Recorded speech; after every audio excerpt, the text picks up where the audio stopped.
Hi, I'm Sarah. I read as Sora the Intuitive for Sky Messages by Sora. I am a tarot reader who specializes in past life readings. I also teach and mentor the tarot. I have two journals, one for learning the tarot and one for more learning yourself and deepening the connection with your deck. That one's a collaboration with Killer Pancake, who makes a couple of the decks I'll be reviewing.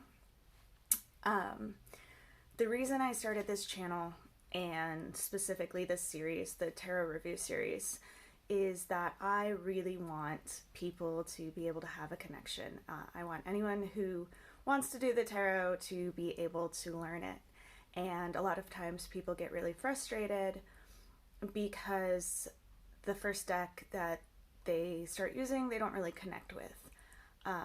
And so I'm hoping that instead of getting frustrated or spending a lot of money on decks that they then realize they don't want, people can sort of start to learn what their style is, what theme they're looking for, what kind of imagery works for them, and help people find the right decks for them. I do believe that if there is a tarot deck out there, there is an audience for it. And if there is somebody who wants to learn, then there's definitely a deck for them. So this won't have star ratings. This won't be about what's good and bad. It'll be about the details, such as the guidebook, a level that it's good for, like basic to advanced. It will be, how close it is to the Rider-Waite or the Tarot de Marseille, or the Thoth for those who prefer that. And it will just give people a look and hopefully help them start to begin their journey. Or for those of us who have been on their journey for a while but are thinking about new decks and testing out different things, give them a preview. So there are some of the decks behind me, but if there are any you're interested in, let me know. And let's get started. For our tarot deck review this week, we are looking at the Moon Baby Tarot. It's a really fun retro 70s version of the Rider-Waite, the Rider-Waite Smith. And this is the second edition. It's super fun. It came in one of those nice sturdy boxes that I love. I love the colors. The guidebook is very simple. It has the how to use and a couple of quick keywords for upright and reverse. Normally that would not be my favorite thing, but I do feel that this deck sort of assumes that you're a tarot reader, and even if it doesn't, because it is so close, this is the card, to the Rider-Waite, there are so many good Rider-Waite Smith guides out there that I would not be concerned with the guidebook.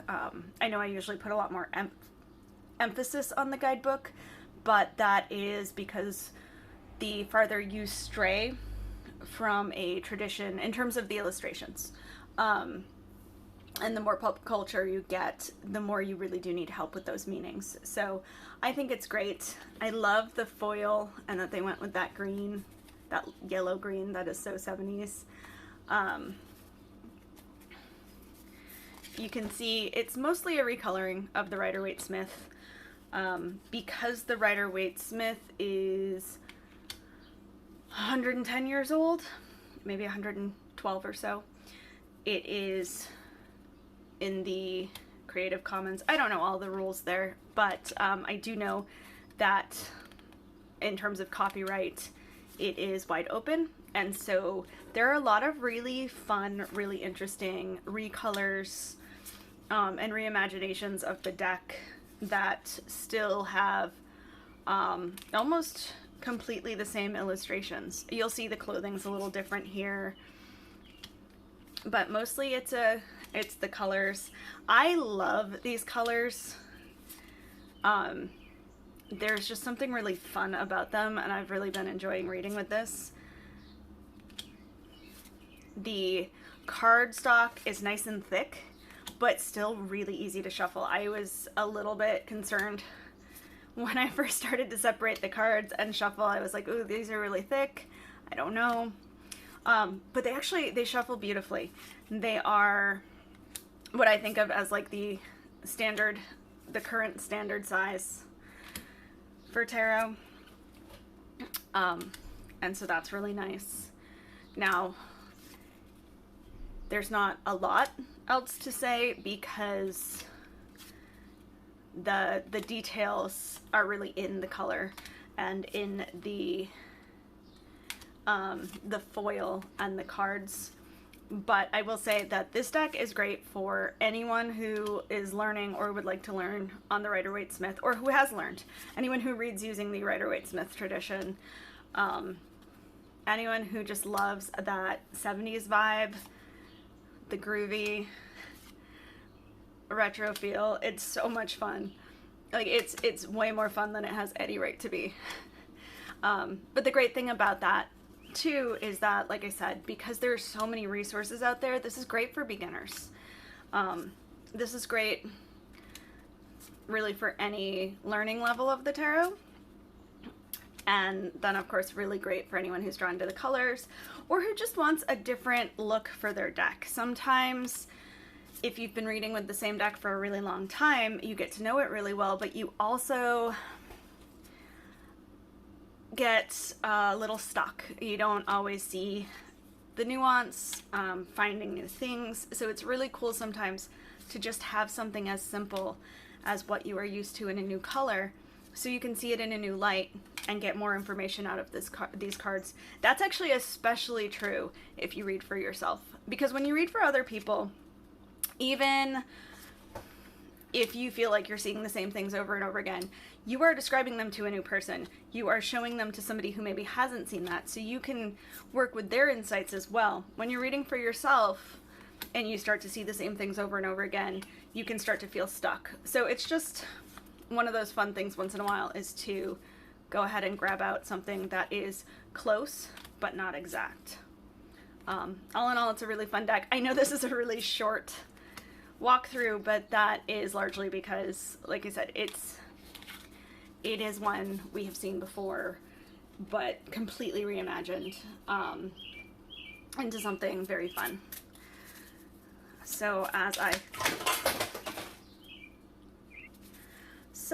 shuffle, and I'll show you how I was worried that I wouldn't be able to do the bridge. Whoa.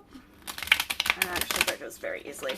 But as I continue shuffling, I want to thank you for liking, subscribing, sharing, getting these deck reviews out to people who are really trying to find the deck that's for them, or trying to learn the tarot, or who could use the reading at the end, or who could use one of the mini readings. We'll use this deck to do our Pick-a-Pile mini readings next week.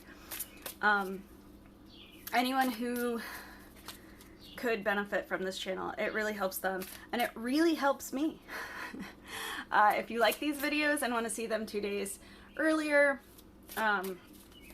or more like them, that are things like behind the scenes, you can head over to the Patreon. That also gives you access to like a secret menu for readings, and various other videos and things like that.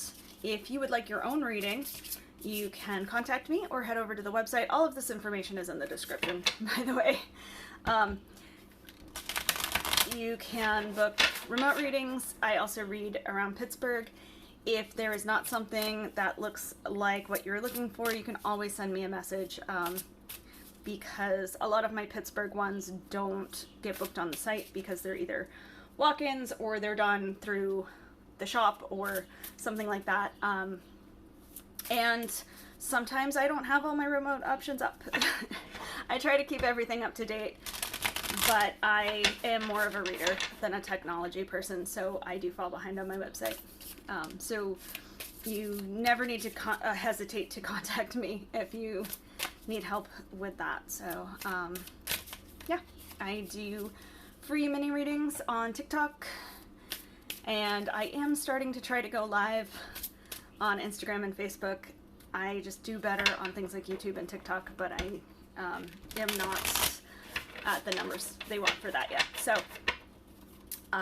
those are a couple other places you can check me out. And on everything, I am Sora Sky Messages.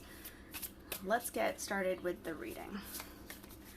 So we have 6 of Pentacles, the Four of Wands, and the Tower. So,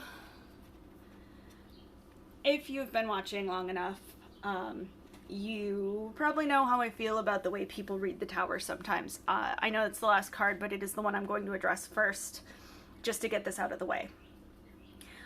Because you've probably heard me say that it bothers me when readers will see the Tower and just go, oh, you have a surprise coming, yay. I understand where it comes from. I understand that on the other side of the Tower, things are better. And so when a reader sees the Tower, they're like, good, you're getting closer to what's good for you. However, I feel like marking it down as just a surprise doesn't prepare you for the shock. And I believe you deserve the shock. But beyond all that, the Tower is really just about big changes. Sudden changes. It can be disaster and clearing, absolutely. It's chaos. But it clears out the things that shouldn't be there. It gets you on your path. It really is a good card. It's an important card. But I wanted to address that real quick before we jump into it, because I don't want you to feel like you need to focus on that and worry about that. So, starting with the Six of Pentacles. Who are you giving too much to? The Six of Pentacles is a card of generosity, and I love it. However, there is a lack of balance, even though the Sixes kind of want that balance. The Six comes from that feeling of being left out that you see in the Five.